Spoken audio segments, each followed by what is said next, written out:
कहानी का आगाज़ 1945 से होता है, जब दो पायलट जंग लड़ने के बाद वापस जा रहे होते हैं। ये दोनों वापस जा रहे होते हैं कि अचानक से कोई परिंदा इनके जहाज़ से टकरा जाता है और देखते ही देखते बहुत सारे परिंदे इनके जहाज़ से टकराने लग जाते हैं। ये दोनों अपनी जान बचाने के लिए पैराशूट लेकर छलांग लगा देते हैं। एक पायलट तो सेफली लैंड करता है, मगर दूसरा समंदर में गिरने लगता है कि अचानक से एक बड़ा सा क्रोकोडाइल निकलता है और उसको खा जाता है। दूसरा पायलट ये देखकर जल्दी से जंगल में भाग जाता है। इसके बाद हम एक प्लेन को देखते हैं जो कि इसी ट्रायंगल से गुजर रहा होता है। इसके बाद हम एक लिन नाम के एक शख्स को देखते हैं जो अपनी बेटी को एक लड़के से बात करता हुआ देख लेता है। जब वो उससे इस बारे में पूछता है तो वो रूड सा जवाब देती है, क्योंकि उन बाप बेटी की नहीं बनती थी। अब हम देखते हैं कि अचानक से जहाज़ हिलने लग जाता है और आउट ऑफ कंट्रोल हो जाता है। इसके साथ भी बहुत सारे परिंदे आकर टकराने लग जाते हैं। पायलट सेफली लैंड करने की बहुत कोशिश करते हैं, मगर वो जहाज़ भी समंदर में एक चट्टान के साथ जाकर टकरा जाता है और समंदर के दो टुकड़े हो जाते हैं। अगले टुकड़े में आग लग जाती है। वो तो सभी लोग वहीं पर मारे जाते हैं, मगर लिन, ली और वो लड़का जिससे लिन की बेटी बात करी थी, वो तीनों बच जाते हैं। वो फिर से बात करने लगते हैं, मगर लिन आकर उन्हें रोक देता है।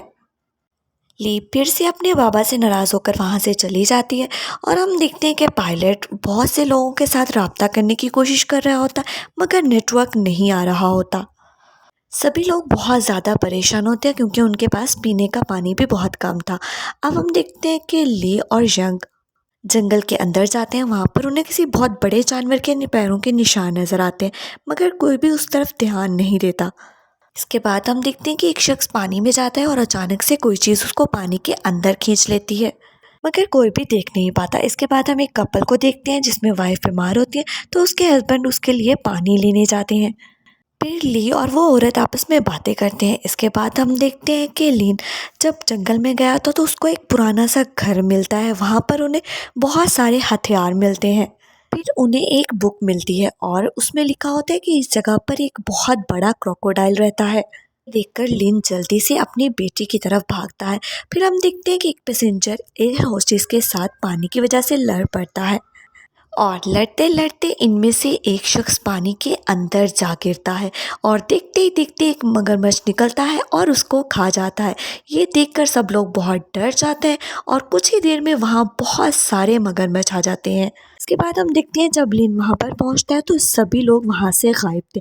अलबत्ता जिन लोगों की वहाँ पर डेथ हुई थी उनकी लाशें भी मौजूद नहीं थी। अब लिन देखता है कि ये जिस मोस्टर के निशान थे वो उस बुक में लिखे गए मोस्टर के निशान से बहुत ज़्यादा छोटे थे। वो जल्दी से अपनी बेटी को ढूंढने के लिए निकल जाता है। दूसरी तरफ हम देखते हैं कि जब सब लोग भाग रहे होते हैं तो एक एयर होस्टेस नीचे गिरती है और क्रोकोडाइल उसको खा जाता है। सभी लोग भागते हुए एक नदी के किनारे पहुंच जाते हैं और वहां से पानी पीते हैं। अचानक से उन्हें फिर से किसी के चलने की आवाज़ आती है, तो वो लिन और उसके साथी होते हैं। फिर हम देखते हैं कि एक साथी जिसको क्रोकोडाइल ने काटा था, वो जब अपना ज़ख्म साफ कर रहा होता तो उसके खून की खुशबू सूंघ के वो बड़ा क्रोकोडाइल अचानक नींद से जाग जाता है। उस क्रोकोडाइल को देखकर सभी बहुत ज़्यादा डर जाते हैं। कुछ ही सेकंड में वो उस लड़के को खा जाता है। इसके बाद एक लड़की का पाँव चट्टान में फंस जाता है, तो वो उसको भी खा जाता है और हम देखते हैं कि लिन भी बहुत मुश्किल से अपनी जान बचाकर वहाँ से भागता है। जंगल में आने के बाद ली सबको मशवरा देती है कि हमें डायरेक्शन के हिसाब से आगे बढ़ना चाहिए, मगर लिन कहता है कि नहीं, हमें बस चलते रहना चाहिए। जंगल में चलते चलते वो लोग फिर से उसी झोंपड़ी में पहुंच जाते हैं। उन्हें रात गुजारने के लिए एक जगह चाहिए थी, तो उन्हें वही जगह बेस्ट लगती है। इन लोगों को वहाँ से कुछ पुरानी गोलियां भी मिलती हैं जिनका बारूद निकालकर वो अपने ज़ख्मों पर लगाता है। इसको लगाने से लिन के ज़ख्म काफ़ी हद तक भर जाते हैं। उसके बाद हम देखते हैं कि सभी लोग रात को जहाज़ में मिला हुआ खाना खाते हैं और खाली डब्बों को वो अपने इर्द गिर्द बांध देते हैं, ताकि अगर क्रोकोडाइल वहाँ आए तो उन्हें पता चल सके। अब लिन उस लड़के को बताता है कि उसकी बेटी इसलिए नाराज़ है क्योंकि वो 5 साल बाद वापस आया है। वो लोग बातें कर रहे होते हैं कि अचानक उनके ऊपर एक ढांचा आकर गिरता है। वो और किसी का नहीं बल्कि उसी फौजी का था। इसके बाद हम देखते हैं कि लिन अकेला ही जंगल में जा रहा होता है और एक और लड़की और उसका साथी भी जा रहे होते हैं। तो वो अपने मोबाइल से वीडियो बना रही होती है। अचानक से उसके मोबाइल की बैटरी ख़त्म हो जाती है। एक लिक्विड उसके पाँव पर लगता है और फिर वो पूरे जिस्म पर फैल जाता है। वो लिक्विड शायद किसी बहुत बड़े जानवर का था। इसके बाद हम ली और उस लड़के को देखते हैं जो कि झोंपड़ी से सोकर बाहर निकलते हैं तो उन्हें बहुत बड़ी मकड़ी दिखाई देती है। वो जल्दी से अपने बाकी सभी साथियों को मकड़ी के बारे में बताते हैं तो वो वहाँ से भागने लगते हैं, मगर ली कहती है कि मेरे फादर के आने का इंतज़ार करो। अब वो लोग बाहर निकलते हैं तो देखते हैं कि इनका एक साथी बाहर ही सो रहा होता है। एक शख्स जाकर अपने दोस्त को उठाता है तो दूसरा शख्स डर के मारे उसी मकड़ी से जाकर टकरा जाता है। मकड़ी उठते ही उस शख्स पर हमला कर देती है। सभी वहां से भागना शुरू कर देते तो लिन उनकी आवाज़ सुनकर वहां पर आता है। कुछ ही देर में वहां और भी बहुत सारी मकड़ियां आ जाती हैं। सभी डर कर वहां से भाग रहे होते हैं। सभी लोग भागकर जल्दी से उसी झोंपड़ी में आकर छुप जाते हैं। लिन उसकी आंखों में कुछ मारता है और वो भी उसी झोंपड़ी में आकर छुप जाता है। इसके बाद हम देखते हैं कि एक स्पाइडर अचानक से लू पर हमला कर देती है और उसके काटने की वजह से लू बहुत ज़्यादा ज़ख्मी हो जाता है, जिस वजह से लू की डेथ हो जाती है। इसके बाद वो स्पाइडर लिन पर हमला कर देती है, मगर लिन उसका बहुत अच्छे से मुकाबला करता है और उसको मार डालता है। इसके बाद हम देखते हैं कि बाकी सभी साथी अब आगे बढ़ रहे होते हैं तो उन्हें कुछ फ्रूट्स दिखाई देते हैं।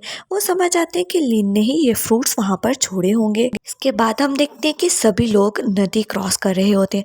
अचानक से दो लोग तो नदी क्रॉस कर जाते हैं, मगर जब दो लोग करने लगते हैं तो क्रोकोडाइल निकल आता है। इतनी ही देर में लिन भी वहाँ पर पहुँच जाता है। वो उसको बचा लेता है। ये देखकर ली अपने फादर को गले लगा लेती है। इसके बाद हम देखते हैं कि इनकी एक साथी जिसके जिस्म पर लिक्विड लगा हुआ था वो समंदर में जाती है और अपने लिक्विड को धोने लग जाती है। वो खुद को धो ही रही होती है कि अचानक से वहाँ पे क्रोकोडाइल आता है और उसको अपनी तरफ खींच लेता है। इससे पहले कि उसका साथी कुछ करता, क्रोकोडाइल उसको खा जाता है। इसके बाद हम देखते हैं कि लिन और उसके साथियों को वो जहाज़ जो हमने कहानी की शुरुआत में देखा था वो मिल जाता है। उस जहाज़ में न्यूक्लियर रेडिएशन मौजूद होते हैं और इससे हमें पता चलता है कि इसी वजह से इस आइसलैंड पर जानवर इतने बड़े बड़े मौजूद हैं।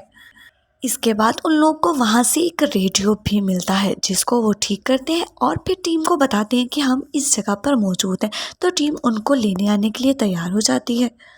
कुछ ही देर में चाओ भी वहाँ पर आ जाता है। सब जब लड़की के बारे में पूछते हैं तो वह कहते हैं कि उसको क्रोकोडाइल खा चुका है। अब वो सब लोग चलते चलते एक नदी के किनारे पहुँच जाते हैं। अब बाकी सब लोग तो तैरकर उस नदी से गुजर सकते थे, मगर एक औरत नहीं गुजर सकती थी।